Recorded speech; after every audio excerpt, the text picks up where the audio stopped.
J'ai la semaine dernière un client qui est passé me voir au magasin, un client que je connais bien, et il m'a posé une question un peu piège. Il m'a posé la question suivante. Il m'a dit, franchement Nicolas, est-ce que ça vaut vraiment le coup de monter en gamme? Est-ce que la dépense que je vais faire va être proportionnelle à l'augmentation de la performance que je vais avoir au final? Alors, il s'attendait à ce que je lui fasse une bonne réponse de bon petit vendeur, bien commercial, etc. Du style, oui, oui, bien sûr, ça va marcher. Si tu rajoutes 2 fois mieux, ça va marcher 2 fois mieux, etc. Et je lui ai dit, la réponse est non.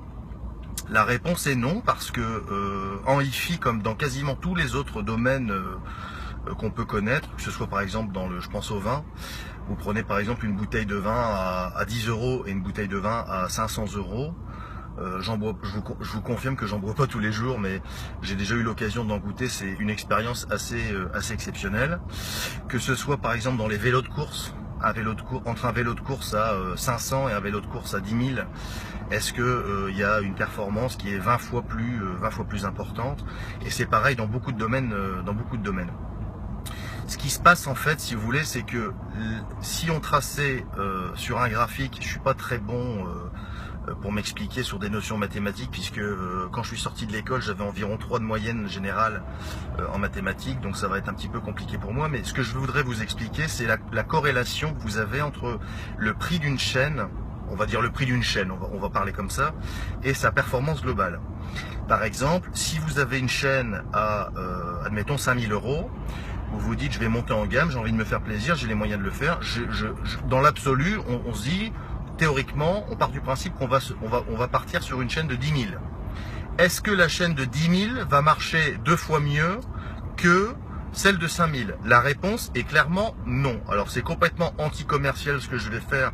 On pourrait avoir l'impression que je me tire une balle dans le pied, mais je me dois quand même de vous raconter la réalité des choses en tant que professionnel.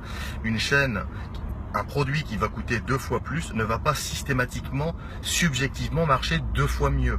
Ça va plutôt être une courbe qui va s'aplanir, c'est-à-dire qu'à un moment donné, l'accélération de la performance va démarrer très très fort avec l'augmentation du budget que vous allez accorder à un appareil hi-fi. Ça va être vrai sur un ampli, ça va être vrai sur un lecteur, ça va être vrai sur une platine vinyle. Et à un moment donné, ça va s'aplanir. C'est-à-dire qu'il va falloir dépenser beaucoup plus pour avoir une petite nuance. Alors là, il y a 2 façons de voir le truc. On peut se dire, effectivement, rajouter 50% de budget pour avoir 10% ou 15% de performance subjective en plus, est-ce que ça vaut le coup? Ça, c'est une question auquel je ne peux pas répondre réellement. Ça va dépendre du profil du client. Si vous êtes un amateur de musique, si vous écoutez de la musique en permanence et que vous avez les moyens de vous offrir ce type de joujou, ça vaut le coup. Maintenant, si ce que vous recherchez, c'est un compromis, le meilleur compromis possible dans un budget donné, à un moment donné, il va falloir vous arrêter à ce que j'appellerais moi le crossing. Le crossing, si vous voulez, c'est le croisement, c'est le point de croisement entre le meilleur rapport, la meilleure performance que vous pouvez obtenir à un prix donné. C'est-à-dire la meilleure performance, se dire, moi j'ai un budget de autant pour mon système. Le système crossing, ça va être le système sur lequel vous allez avoir la meilleure performance possible pour un prix donné. Je ne sais pas si je me fais bien comprendre, mais c'est ce qu'on essaie de faire au magasin. C'est-à-dire qu'un client qui nous parle d'un système, il vient s'offrir par exemple un système complet ampli enceinte CD, admettons à 4 000 €. Ce qu'on va essayer de lui trouver, c'est un système crossing. Crossing en anglais, ça veut dire croisement. C'est-à-dire, on va essayer de chercher le point de croisement entre ce que je viens de vous expliquer sur ce fameux graphique, entre le prix et la performance. Je veux obtenir le meilleur résultat possible pour un prix donné. Voilà humblement et modestement ce qu'on essaie de faire au magasin. Et je pense qu'on y arrive assez souvent. Alors, la petite nuance, la petite différence de performance qu'on va obtenir